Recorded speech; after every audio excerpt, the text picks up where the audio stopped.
लोकसभा चुनाव 2024 के चुनाव से पूर्व बिहार के सियासत में बहन जी की एंट्री ने बढ़ाई हलचल। बसपा ने सभी सीटों पर प्रत्याशी उतारने का किया ऐलान। इंडिया और एनडीए खेमे में बेचैनी। लोकसभा 2024 के रण के लिए बिसात बिछ गया है। लोकसभा चुनाव में नीतीश कुमार के एनडीए के साथ मिलकर चुनाव लड़ने पर विपक्षी दलों के इंडी गठबंधन के लिए बड़ा झटका ही नहीं बल्कि सियासी चुनौती भी होगी। विपक्षी गठबंधन के लिए मुस्लिम यादव समीकरण के सहारे भाजपा ने 2024 की लड़ाई आसान नहीं है, क्योंकि भाजपा का लक्ष्य 50% वोट का है।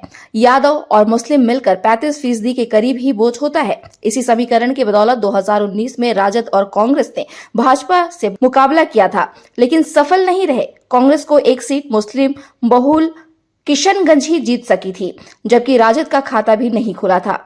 जातीय समीकरण के जाल में लिपटे बिहार में एनडीए और इंडी गठबंधन की मुसीबत बढ़ाने बसपा पहुंच गई है।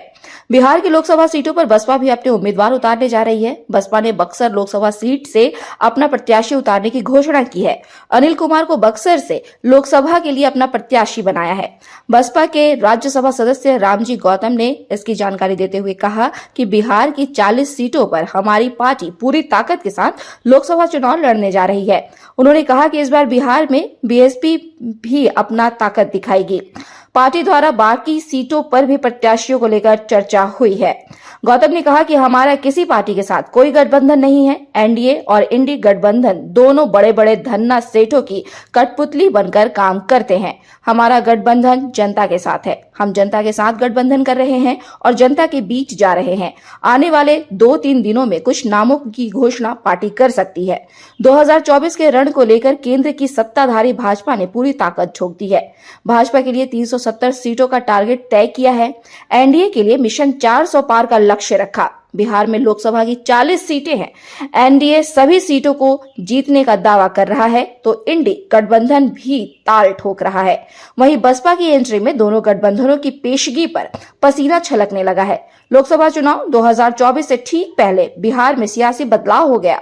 नीतीश कुमार अब भाजपा नेतृत्व वाले एनडीए का हिस्सा बन चुके हैं। नीतीश के सियासी पाला बदलने से बिहार की सत्ता का समीकरण ही नहीं बदला, बल्कि 2024 में होने वाले लोकसभा चुनाव में सूबे का गेम प्लान भी बदल गया है।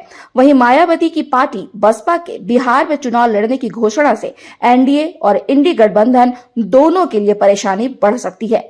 अति पिछड़ा के वोट बैंक के बिखराव का खतरा मंडराने लगा है। अब मायावती को बिहार में कितनी फीसदी वोट हिस्सेदारी मिलेगी, इस पर अभी कुछ कहा नहीं जा सकता है। Bureau report, India news viral, Bihar Jharkhand.